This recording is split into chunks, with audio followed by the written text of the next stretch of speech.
Hi, I'm Tim. Welcome to the Watch Box, and thanks for logging on. Guys, we're waking up with watches, and everything you see is for sale. Names and references in the description below. Reach out to tmosso at thewatchbox.com for pricing. Whether you're looking to buy, trade, or sell, that is your direct service email address straight to my inbox. And if you want to sell, we are always looking to buy inventory. One watch or an entire collection. No upper limit on value wired direct. Again, if you want to sell, help us build inventory, reach out to tmosso at thewatchbox.com. All right, guys. I like to think of this show as theater of the spectacular, and each watch you see is going to be more spectacular than the last. And we're starting with the 2020 50th anniversary Silver Snoopy. This is technically the Omega Speedmaster Moonwatch Silver Snoopy 50th anniversary. It is the third in the Silver Snoopy series that started in 2003, and it celebrates Omega's role in the recovery of the crippled Apollo 13 spacecraft. Now, there's a lot going on that sets this apart from a standard Moonwatch, starting with the dial, which is made of sterling silver. You can see AG 925 just above the cannon pinion, blue registers, blue applique indices, applique logo, sapphire crystal, ceramic bezel insert, and of course you've got the image of Snoopy as drawn by Charles Schulz for NASA. Snoopy was an award given to the best suppliers of goods and services to the space program, and Schulz drew this particular spacesuit Snoopy specifically for the award. This watch celebrates 50 years since the award. Silver Snoopy Award given to Omega on October 5th, 1970. The spaceflight itself, Apollo 13, April of 1970. And you can see on the reverse side, there is a lot going on. You have metallization of the underside of the sapphire to create the image of the lunar landscape. You have the cosmos beyond. And then you have the constant seconds pinion of the dial actually turning the display of the Earth as it rises up over the edge of the moon. Now, the timepiece also includes a small command service module featuring Snoopy himself, and this is actually attached to the backside of the chronograph seconds hand. And this watch, of course, features something previous Moonwatches did not, which is hacking seconds. So if you want to freeze him in place, you can easily do so. Inside the new Lemania-based caliber 3861, it is the first Master Chronometer coaxial silicon hairspring amagnetic Moonwatch caliber. It gets an extra 2 hours of power reserve for 50 even, and again, it is now a master chronometer with the coaxial escapement, the silicon hairspring, the free sprung balance, and the stop seconds function. A very cool watch. They really sweated the details. As you can see, the effective trajectory of Apollo 13 and its recovery on the reverse side of the strap. Basically, instead of landing, they looped around the dark side of the moon and then used that inertia to slingshot themselves back to Earth. And of course, an Omega Speedmaster chronograph was involved in the timing of these maneuvers. Thrown on the wrist, it's a standard Moonwatch, which means 42 millimeters by 14.8 millimeters thick by 47.5 millimeters lug to lug. It wears like a Moonwatch, which is to say, on my 16 centimeter circumference wrist, it's still a large watch by modern standards, and it must have seemed immense by the standards of 1970. A really cool piece. Okay, this might be the second most talked about chronograph of the last year. The most talked about chronograph is going to be this guy right here, the Zenith Chronomaster Sport with the second generation El Primero caliber 3600 and the striking 10th Foudroyant seconds hand that allows you to read fractions of a second. So it resolves 1/10 of a second, making it easier to read those fractions of a second than ever before. That complication debuted back in 2010. It's this design in particular that's new and frankly a little bit controversial, as some people say it looks rather like a famous chronograph from Geneva. Well, I'll say this, they are very close in dimensions, very close in appearance. They are mechanically entirely distinct, and unlike the famous chronograph with the 5-point coronet, this one actually has a cool display caseback that's actually worthwhile. Technical changes from the previous El Primero include hacking seconds, also a 60-hour power reserve rather than a 50-hour power reserve. It is 100 meters water resistant in spite of the push-down crown, and they think of everything at Zenith. Look at the little kerf to allow you to dig your nail in to pull the crown out. Now, it has a column wheel, as you could see, with a lateral clutch, so they kept the aesthetically pleasing column wheel lateral clutch combination, but the pusher feel is even more luxurious and refined than it was in the past. There's a lovely nickel anthracite coating on the movement, which goes from the previous 31 joules now up to 35. The watch does feature the hacking seconds, and it also features the quick set for the date black lacquered dial with overlapping tritone registers, a very cool watch, and of course a ceramic bezel. It looks a lot like, well, this guy right here. I wish I had the non-diamond index version, but this is pretty close. You could see where the design inspiration for the Zenith came from, and anyone who claims these two aren't effectively brothers from another mother has got to take a good hard look at this shot. They are unique. They have their own character, not least of all because this is a watch you can actually buy for under $10,000, and this one, even pre-owned in white gold, requires a far larger pocketbook. Now, the timepieces are both fun to wear, very cool, very versatile. I will give the nod to the Zenith for its use of a date, the foudroyant, the display caseback, and the fact that it's just a little bit more romantic as a Zenith to my tastes and sensibilities than this particular Daytona with diamond indices. That said, throw this on a steel bracelet, change the case material, perhaps without the diamonds, which are a little bit too LA and Miami for my taste. I don't know. It would be tough to decide. They are both fantastic, and it's going to come down to your individual tastes. I will say this, though. Advantage on the strap to Rolex, because the Oyster Flex is more than just a strap. It has a titanium alloy band that runs through a bellows system that cinches it tight and secure on the wrist, and then a clasp that is just incomparably better than the deploying system on the Zenith. And that's not a knock on Zenith, because the price disparity here is huge. But pop it open, the mechanism, the beak and hook, the lift block and the clamshell in tandem, real security. It feels as though it were milled out from a billet of white gold. You can see there's a 5mm Easy Link quick adjustment system here, and this has a 72-hour power reserve, upping the ante. And if you prefer efficiency and a chronograph that you can run full-time, of course, this does have the vertical clutch system for a smoother chronograph engagement and continuous running of the chronograph without wear, tear, or additional hazard to the movement. I'll also say this, it is much thinner. This is a 12.2mm thick case. The Zenith is about 13.8mm thick, so they do have a different profile on the wrist. That said, my favorite current Rolex is a very close relative of the guy you see here. This is the Milgauss Z Blue, or excuse me, Milgauss GV. The Z Blue, I got ahead of myself, is my personal favorite Rolex, but it's a little too intense for a lot of folks, as the 2014 to present electric blue Z Blue dial with the orange accents, with the lightning bolt seconds hand, with the glace vert green crystal is just a little bit too, shall we call it, buzzed for most Rolex connoisseurs. But this model, which came out in 2007, the glace vert with the green crystal, the orange indices, orange print, the lightning bolt seconds hand, and the matte black, and it is matte black dial base.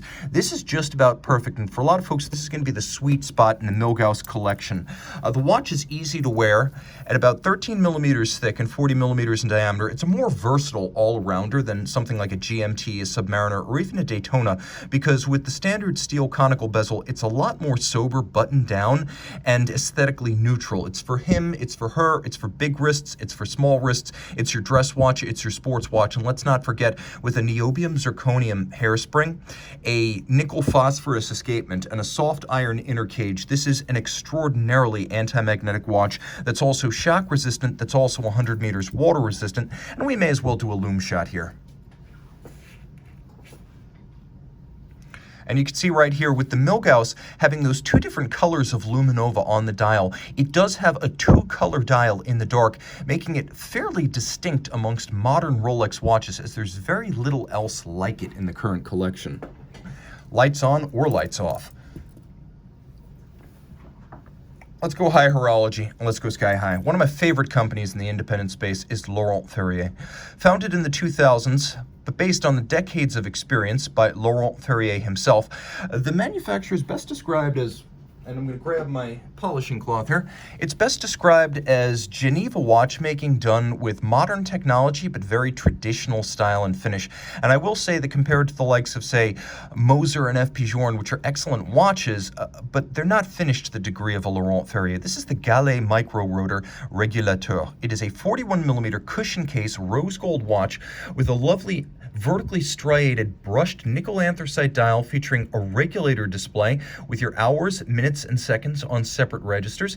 Turn it all over and you can start to see why they call it gallet, or a pebble, as though smoothed in a stream over eons. And then you turn the watch over, you see the movement, and you realize why I sing the praises of Laurent Ferrier finish. Now, while they are a traditional établisseur and they make none of their parts, everything is delivered from top-notch suppliers, they do their finishing of parts, their assembly, and their regulation in-house. And that's where a lot of the added value of this watch comes from. The design is by La Fabrique du Temps, which is a high horology house that does top-level engineering. So you get a 3-day power reserve, a micro rotor with a jeweled staff and a pawl-based winding system, so super smooth and silent. You get black polish on top of the bridge for the winding system, on every screw head, on the mechanism topping the little click. You can see that there is a black polished half bridge for the balance with 1, 2, 3, 4 interior angles. Let's make that 5, 6, 7 interior angles with mirrored anglage so broad and optically smooth it would make Philippe Dufour proud. Technically ambitious too, as we have a silicon blocker and twin nickel phosphorus impulse wheels. So the actual impulse is directly against the balance. There is no Swiss lever here. This is a lot like the Breguet Natural Escapement of 1802 in that there's no lever and the escape wheels directly impulse the balance and only in its direction of travel, which allows one mainspring barrel to provide 3 days of power reserve. It also improves the chronometric properties of the watch. Note, adjusted to 6 positions, not cheating with only 5 position adjusted like you can with a chronometer. All 6 positions adjusted, so no place for inaccuracy to hide, and it's free sprung with a stud holder that is fixed by 2 screws and black polished in the traditional Geneva fashion. This is high horology at its absolute best. Finish that's second only to Dufour himself and the likes of Grubel Forsey or Lang und Heine. It's that good. Let's throw it on the wrist. It's not a big watch, though it's large by dress standards at 41 millimeters. It is the epitome of elegance. Less than 48 millimeters from lug to lug means you can wear it on a smaller wrist, and significantly for a dress watch, it will fit underneath the cuff, so you don't have to worry about this getting hung up on your sleeve if you do want to wear it with fine clothes. Now, I've had some folks tell me recently that the 41mm Audemars Piguet Royal Oak is just too much for them. The current 15500 and the 15400 before it are somewhere between a traditional Royal Oak and an offshore in size. Well, I'm happy to say that the previous mid-size automatic, the 14790 that you see here, is really the best size for those who feel even traditional 39mm Royal Oaks tend to wear a bit large. Now, the nice thing about this watch is that it was made for a long time, from the 80s through the mid-2000s, so you're going to find one style that you particularly like. This is an F-series watch, so it's built in the Luminova era, so you don't have to worry about whether or not the original tritium dial was replaced, because it never had one. It is Luminova, and thus easily discerned at night, automatic winding, stainless steel, 36 millimeters on paper, but the reality wears more like 37 or 38. So you're going to find that if you normally wear a 38 millimeter round watch, this watch is just right for you. You can also see it's nice and flat, JLC 889 based movement inside, so a high horology movement for a high horology watch. Let's not forget that for a long time, Audemars Piguet actually owned 40% of JLC. The dial is the tapisserie that we know well, cut on a pantograph. Pre-2012, this was done by Stern Frères, a company owned by Richemont but founded originally by the controlling family of Patek Philippe. So you have a JLC movement, a Stern Frères dial, you have an Audemars Piguet case and bracelet. It's as good as it gets, an anthology of Switzerland's finest products. White gold hands, indices, and AP logo, and of course this is cut on a pantograph, which is a 19th century mimicry lathe. Very traditional. Also very traditional, and particularly enamored of these watches because they feature the old school monoblock case construction from the Gerald Genta original. You can see the notch right there where the crown and the stem assembly actually slide into the case from the front. If you look at the case back, you can see the case back and the mid case are integral. They're built as one piece and then machined out. There is the bezel and then there is the case, and those are the only two parts. And this is a more expensive and more traditional and more water resistant way to make a case. It's the way Genta originally designed the watch, and it was phased out in every modern version of the Royal Oak, including the Jumbo, to make it a 3-piece case, which frankly is of no benefit to the customer, but cheaper to make for AP. Now, the bracelet, as you can see, is finished traditionally. It takes about 9 to 11 hours to manually finish a Royal Oak or Royal Oak offshore bracelet. You can see that there's a bevel that runs down the flanks of the links, satin on the top, polished ends to the intermediates, vertical satin finish on the side, and that same degree of attention to detail and manual finishing on the case. The octagonal bezel, originally inspired by a vintage diving helmet. You can see that the bolts are a little bit warmer and a little bit darker in tone because they are white gold, as is traditional on the Royal Oak, though the bezel itself is steel. You can see the flanks are polished, the top is satinated, there's a break between them, and then you've got just a little bit of the bezel gasket expressed as a styling feature of the watch. This is a very cool way to get into the Royal Oak without breaking the bank or overwhelming your wrist with a giant timepiece.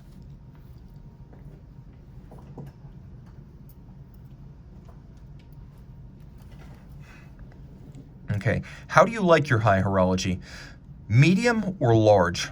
In order of seniority, let's talk about this particular Patek Philippe perpetual calendar chronograph, the 3970, and as you can see, the 3970 with a German calendar is an absolutely spectacular way to get into traditional Patek Philippe with one of their core offerings, the perpetual calendar chronograph, first offered in 1941. It is a high horology tradition at Patek to have at least one combination of chronograph and perpetual calendar in the catalog at any time. This model, made from 1986 to 2004, is well loved because of its manageable size at 36.2 millimeters. You can see the watch here also includes a rare feature for these 3970s, which is a full matching white gold deployant clasp. Very few of these watches were made with a full deployant clasp when they were new, so this is an optional upgrade that was added to the watch. You can see the timepiece features a lovely sculpted case designed with welded lugs. That means the case and the lugs were built separately. The lugs were then inserted into a notch in the case with the welding performed and then manual finishing used to remove the evidence of the weld between the two surfaces. Patek Philippe, as you could see, has been making its own cases for a little bit ever since it bought Atelier Réuni back in 1981. So this is a Patek Philippe made case. The dial features a combination of white gold hands and indices. You can see this is a Series 3 dial with the baton hands and the dart style pointed indices. You got a moon phase. You have an aperture day and month. You have a radial date, and of course you have registers, your 24-hour register coaxial with constant seconds, and then you've got your leap year phase coaxial with chronograph minutes. Turn it all over, caliber CH2770. Based on the Lemania 2310 Bausch that went to the moon, there were a lot of changes from the Lemania to Patek. First things first, old school. All these were made before mid-2009, so every single one features the Poisson de Genève or the Geneva hallmark and finish equal to that standard and tradition. So a big aesthetic upgrade over the Lemania base. You can also see that unlike the standard Lemania here, we have a cap on the column wheel, which is a Geneva style, but it also has its roots in function in as much as a shock can't cause the levers or horns to jump out of the slots of the column wheel. That's why it is capped. You can see Patek replaced the standard flat hairspring with a handmade Breguet overcoil. They adjusted it in 6 positions.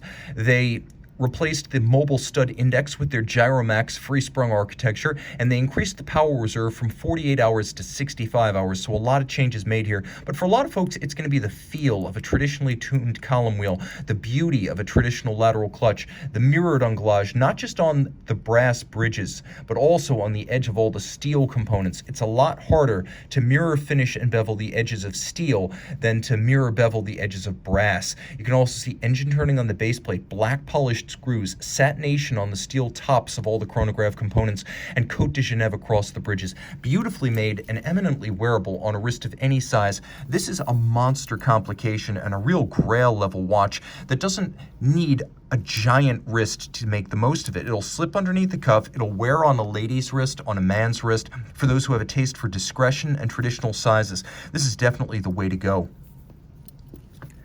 Now, if you prefer something that's a little bit more extravagant, extroverted, and, well, frankly, larger, then 45 millimeters in grade 5 titanium, though only 13.3 millimeters thick, this is the Debatoon DB28 Digital. It features a lovely Grand Orge or barleycorn rose-lathe guillot-shaped pattern on its dial. Debatoon makes its cases, its movements, and its dials in-house.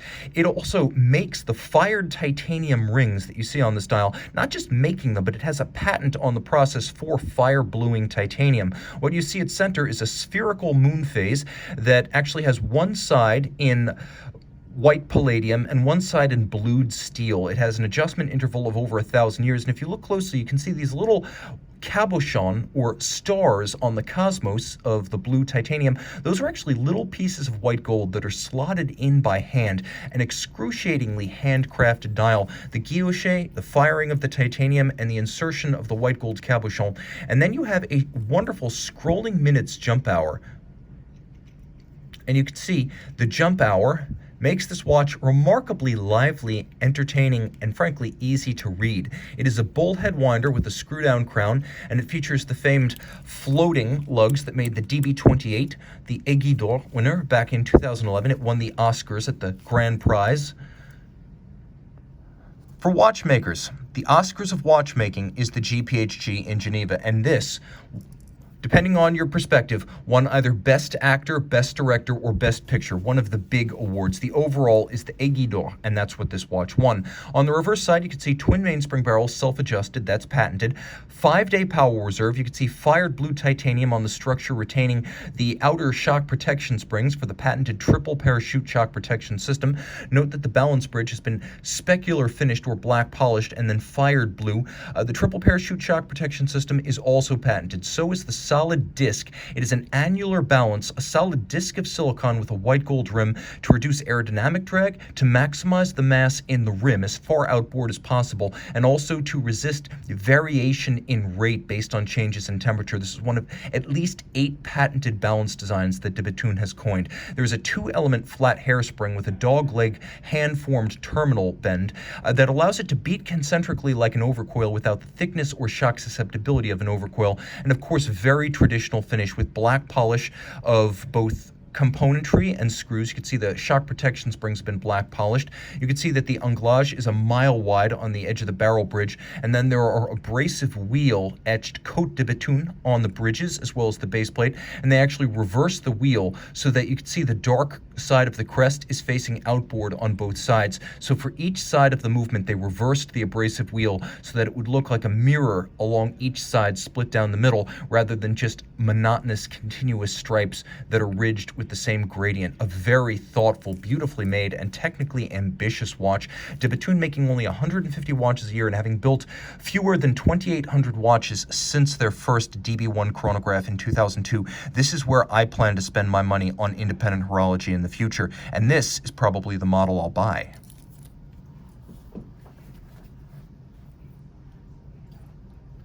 But if you have an open mind and you want to look at a brand that makes scarcely any more watches, just 600 pieces a year, but has big group money to service your watch and provide parts, you have to consider Arnold & Son of La Chaux-de-Fonds. Now let me show you this watch, which came out in 2016. It's white gold, 44 millimeters, and a 25-piece limited edition.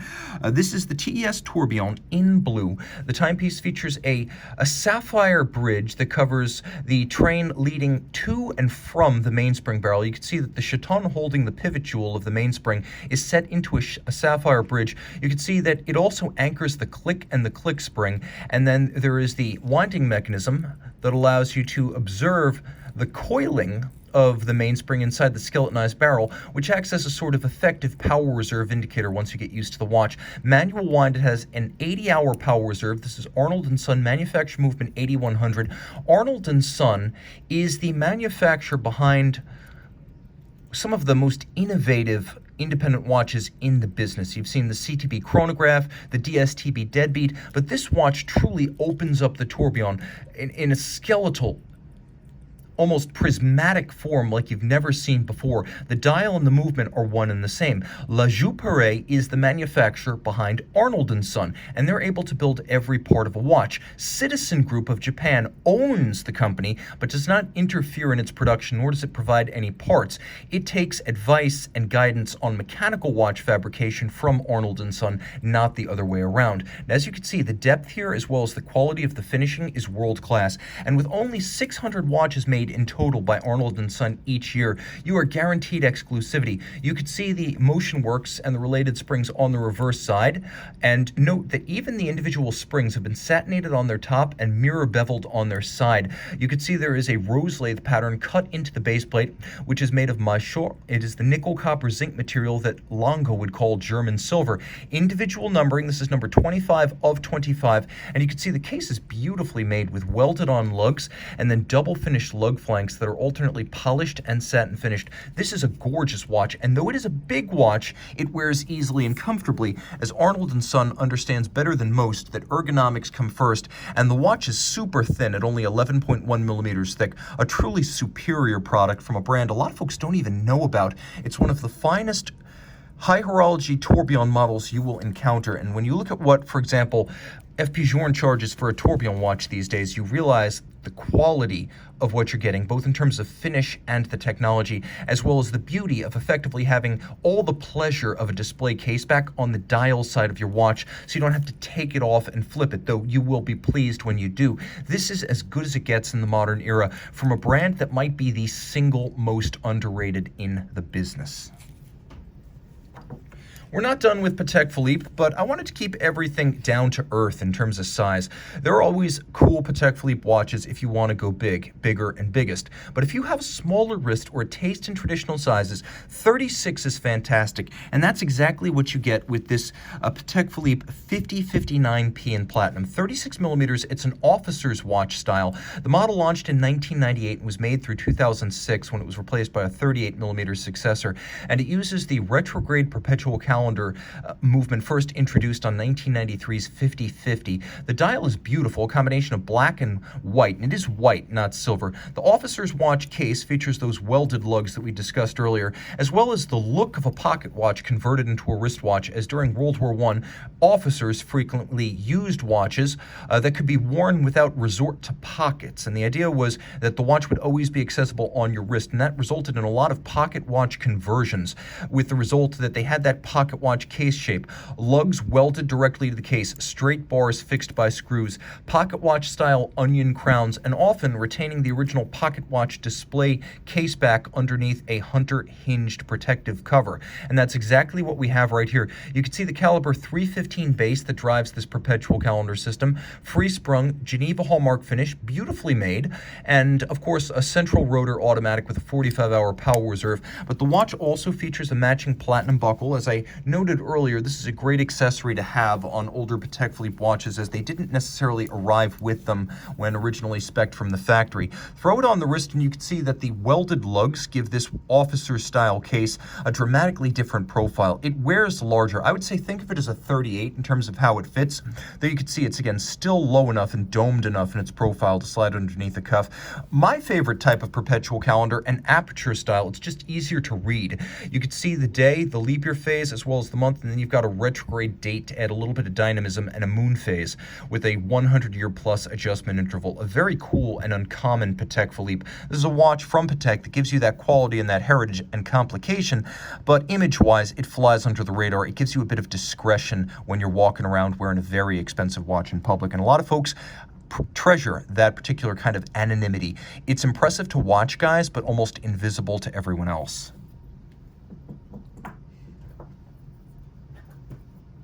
Okay, two very different takes on silver dials, and I'm going to admit two very different takes on stainless steel, though very close in size, a world apart in function. This model, launched in 2016, is the Omega Constellation Globemaster annual calendar, but it's unlike any other constellation, as the Globemaster, which had debuted a year earlier, revived the traditional pie pan constellation from the 1950s. And you can see that faceted pie pan style dial with a combination of silver white galvanizing and then blued indices, blued print, and blued hands. It is an annual calendar, so it only needs to be adjusted once a year, and you can see that the system features a quick set for both the month as well as the date.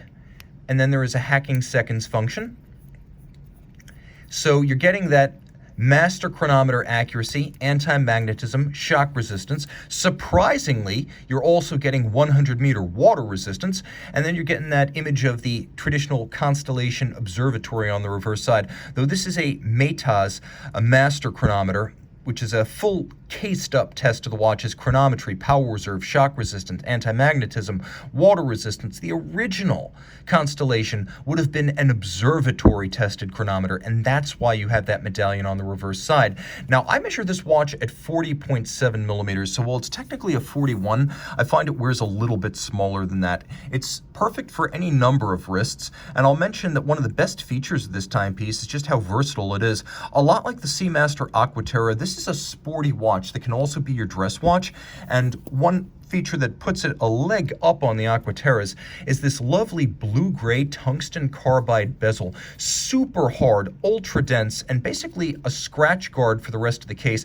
It's a heat shield that takes the blows that would otherwise rain down on the beveled case flanks. So this is a very durable watch in more ways than one. A really cool piece from Omega, and a great way to get into an all-arounder that's complicated, comes from a great brand, and will be serviceable forever. It's also a nice size that'll suit a broad range of tastes without looking too petite. It gives you that dress watch aesthetic, and without being too delicate, it also opens up perhaps use on a NATO strap or a rubber strap as your sports watch at the beach. Now, that's steel and tungsten. This is going to be a combination of steel and rose gold.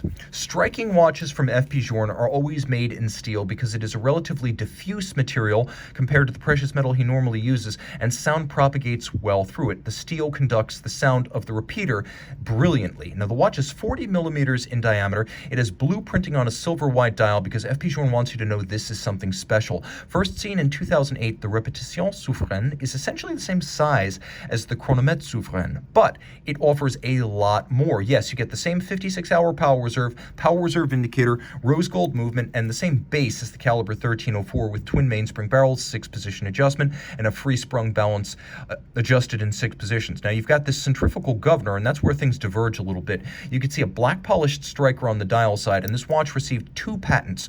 One for a more compact rack and snail system that allows the mechanism to read the time, also allows the watch to be under 9 millimeters thick, and then another patent for scythe-shaped gongs that are more compact while giving the same lovely resonance and volume and tonal quality as standard circular gongs. So we're going to fire this watch up, and as ever, with the minute repeater, you want to set it to 12:59.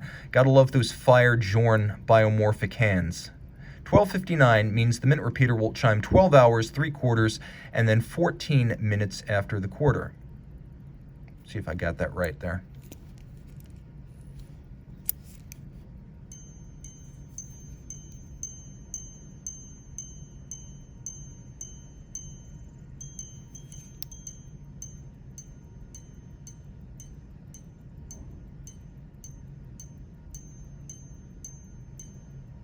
Sweet. It's an easy watch to wear. In stainless steel, it's more durable than a standard Journe watch, so though more complicated, it actually winds up being a little bit tougher on the wrist. Easy to wear, low slung, a perfect dress watch, and amenable to wrists as small as 13.5 centimeters circumference. It is a unisex option, a dress option, a sporty take on the dress watch that you can wear with short sleeves, and with a matching stainless steel deploying clasp. That is a rare feature for an FP Journe watch. It also still has a nice weight to it because of the gold movement, so you don't feel like it's unnervingly light in spite of the steel.